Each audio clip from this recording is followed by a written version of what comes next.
Hello, I'm the Eternal Newbie. The extra L is for Lamplighter, for reasons that will become abundantly clear very soon. That's because today's story features a player who must have felt like they landed in the Twilight Zone. You know, one of those episodes where no one else notices the craziness going on. So think happy thoughts, and let's take a look, shall we? This took place many years ago, back in the days when dinosaurs roamed the earth, a time we now call the Reagan administration. I was a senior in college and very active in an RPG club. This was late in the spring semester, meaning it was almost graduation time. I'd been doing a lot of stuff, but I had one last chance for a game session with the gang, and I was looking forward to it. Now, to preface this, I was not in the best headspace back then. The thought of graduating and having to enter the workforce and all that was stressing me out. I had family issues. I'd taken a photography class, done a lot of work on my final portfolio, and was very proud of it. And when I handed it in to the teacher, he acted like I just handed him a wad of used toilet paper. I also had self-esteem issues, lots of anxiety, struggles with my sexuality, I came out as gay a few years later, depression, diagnosed with anxiety and clinical depression a few decades later, all that. I should have worn a shirt that read, "Warning, contents under pressure." The DM, who I'll call Ryder, was a quirky sort. Sometimes his adventures were a bit strange and reflected a fairly off sense of humor, but nothing offensive. He ran his D&D campaign as if we were secret agents getting orders from a nobleman in the king's palace, that sort of thing. Now, I knew ahead of time I'd be late for the session. I told Ryder. I told the other players. I told them all again. I told them a third time. I had some sort of function that I had to attend and couldn't get out of it. And it meant I'd be a half hour late at least. "Don't worry, we'll catch you up," said Oliver, one of the other players. So the day comes. I show up just under a half hour late and say, "Hey guys, I'm here now. What do I need to know?"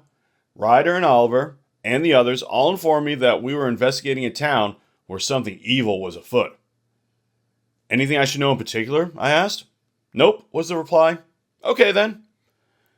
Now, it was habitual in this group for the party to split into twos and threes sometimes, especially when reconnoitering. We get to the town. Oliver and a few others take off for the north end, and my ranger and a thief are at the west end. I declare that I'm entering the town to look things over and get a feel for the place. The thief takes off and hides in the woods without a word. I shrug and continue on my way, inspecting the town. At this point, the DM sends me out of the room while he sees to the others. Okay, no biggie. Again, this is what this group did from time to time. After quite a while, I get called back in again, and Ryder asks what I'm doing. I go to the tavern, meet some locals, chat with a local woman who seems to attach herself to me, and think, great, maybe I'll get a line on what's going on. I am sent out again. And I sit out in the hall for an hour. I finally ask if they can pass out my backpack so I have something to read. An hour? What the hell, DM?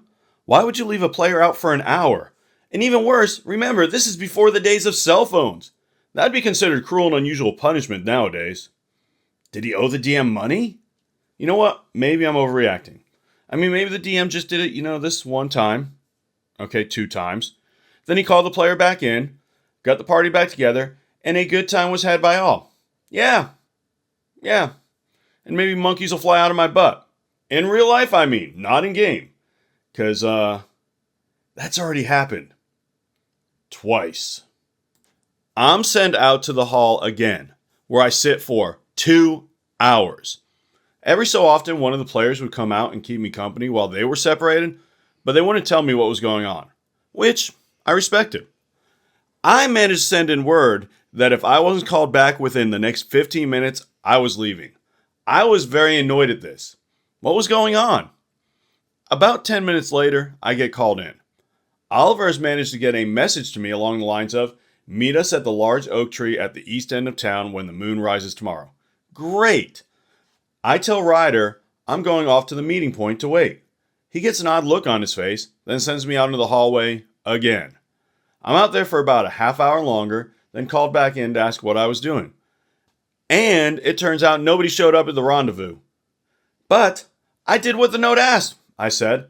I was exasperated. I then declared I was heading back into town to find out what was going on. I am sent out again, this time for close to an hour. Part of me wants to leave, but I listened to the part that wanted to see this through to the conclusion. Through the door, I heard sounds of dice rolling and players cheering. Finally, I'm called back in again. Well, it turns out the rest of the group had managed to take care of the big bads and resolve whatever was going on. I never learned what it was, but I did arrive just in time for the mopping up. Well, fine. An item we're supposed to find is hidden in a house in town. We go there. My ranger goes in, trips off a poison trap, and fails his saving throw. Now he's dead. No cleric, no healing, no nothing. And now I'm literally trembling with rage. I've seldom been this angry in my life. The frustration of the situation, plus everything else going on, sets me off. I remember I grabbed my character sheet, tore it into shreds, grabbed my backpack, and stormed off. I may have snarled out something that I had been better off not coming. It wasn't a proud moment. I went back to my dorm room, and I don't think I slept a wink that night. What? Wow. OP, I have some bad news for you. Your DM hated you. That's the only reason I can think of for this shoddy treatment. Well, it also could have been an odor problem, but as everyone knows, us gamers are renowned far and wide for our impeccable hygiene. So that can't be it. This did take place during the days of AD&D, and compared to 5e, AD&D was brutal. Don't get me wrong, it was a whole lot of fun, but anyone who has ever played AD&D knows to have a backup character ready, especially at low levels. Unless, of course, you were playing a magic user. In that case, you needed 2 backup characters. The next day, I bumped into a couple of other players. We started talking about the session, and I got told it was my fault. Why? I demanded. You went into the town. You weren't supposed to go into the town. I nearly hit them. Why didn't you tell me?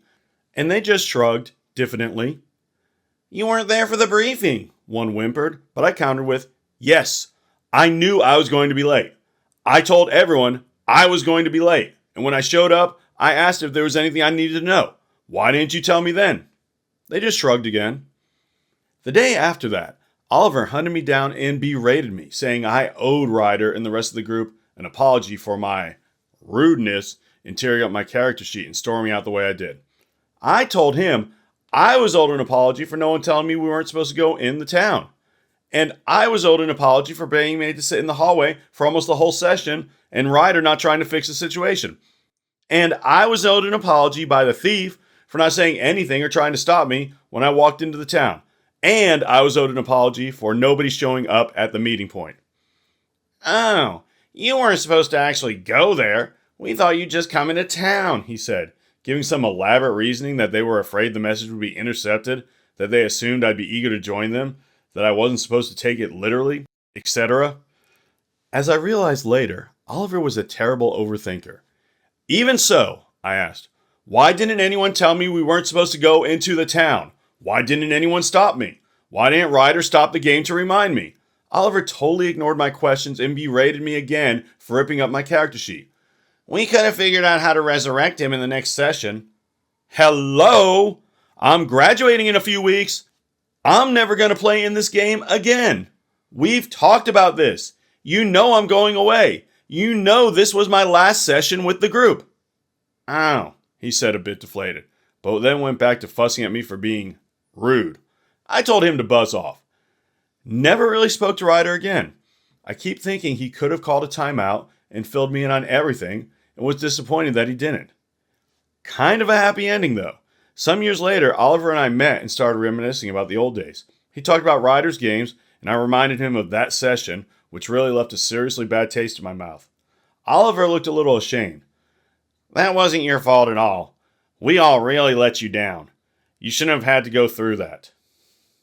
I thanked him for that, at least, and I remember it as an example of the importance of communication and making sure the players are all on the same page, and not being afraid to call a timeout to communicate. Wow. Oliver could not have done a better job if he had been a 19th century lamplighter. He would have been Employee of the Month for that piece of gaslighting. But I guess in the end, he saw the light.